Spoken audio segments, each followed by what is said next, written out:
Check cash کرانے کا نظام۔ جدید چیک نظام عربوں کے اس طریقہ کار کی شکل ہے جس میں وہ ایک تحریر سامان کے ملنے پر ثبوت کے طور پر لکھ کر دیتے تھے، کیونکہ سفر میں پیسہ ساتھ رکھنا کسی خطرے سے کم نہ تھا۔ 9ویں صدی کے بعد ایک مسلمان تاجر بغداد میں اپنے بینک کا چیک چائنا میں بھی کیش کروا سکتا ہے۔ باغات۔ وسطی یورپ میں کچن اور جڑی بوٹیوں کے باغات تھے، لیکن یہ عرب ہی تھے جنہوں نے باغ کے خیال کو خوبصورتی اور مراقبے کی جگہ کے لیے تیار کیا تھا۔ اسپین کے مسلمانوں نے 11ویں صدی میں سب سے پہلے شاہی باغات بنائے۔ پھول جو ان باغوں میں اگائے گئے ان میں گریز اور ٹولپ شامل ہیں۔ شافٹ۔ کرینک شافٹ ایک ایسا آلہ ہے جس میں لکیری تحریک میں روٹری کا ترجمہ ہوتا ہے اور جدید دنیا میں زیادہ سے زیادہ مشینری کا مرکز ہے۔ کم از کم داخلی انجن۔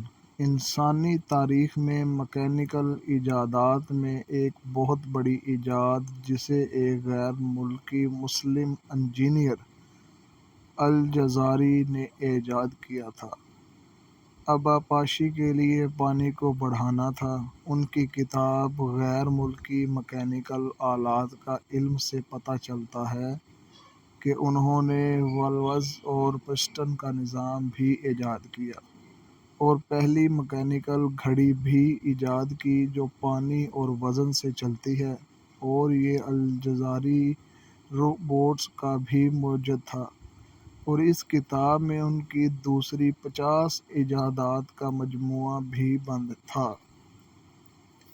سرجری کے آلات۔ بہت سارے جدید جراحی آلات بالکل اسی طرح کے ڈیزائن ہیں جیسے 10ویں صدی میں مسلمان سرجن الزہری نے تیار کیے تھے۔ اس کے بنائے گئے سکیلز، ہڈیوں کی جوڑیاں، آنکھوں کی سرجری کے لیے کینچی اور ان کے 200 سے زائد آلات جدید سرجری کے آلات کے طور پر شناخت کر لیے گئے ہیں۔ یہی وہ سرجن تھا جس نے سلائیوں کا بلیڈ ایجاد کیا جو اندرونی ٹانکوں کو قدرتی طور پر نارمل طریقے سے علاج کرتا ہے۔ یہ انہوں نے تب دریافت کیا جب ان کا بندر تار کھا گیا تھا۔ 13ویں صدی میں ایک اور مسلمان ڈاکٹر ابن نفیس نے ولیم ہاروے سے 300 سال پہلے خون کی گردش کو دریافت کیا۔ جہاز۔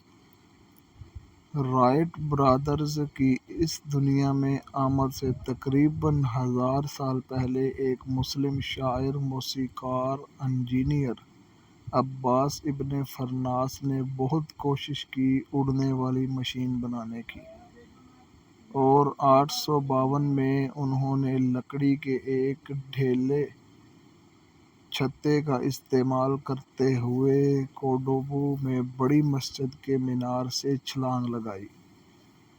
انہوں نے لکڑی کے طوفان کے ساتھ سخت محض ایک ڈھیلا چھت کا استعمال کرتے ہوئے کورڈوبا میں گرینڈ مسجد کے مینار سے چھلانگ لگا دی۔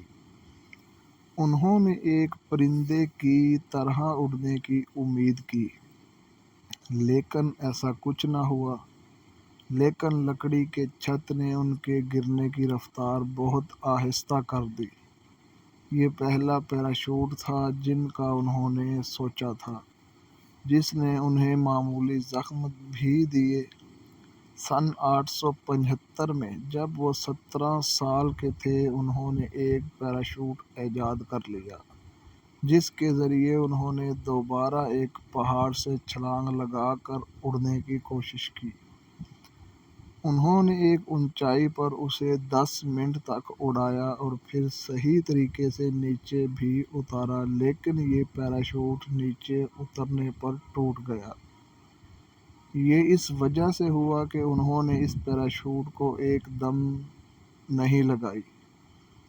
بغداد کے بین الاقوامی ہوائی اڈے اور چاند پر ایک جوالا مکھی آتش فشاں ان کے نام سے نامزد ہے۔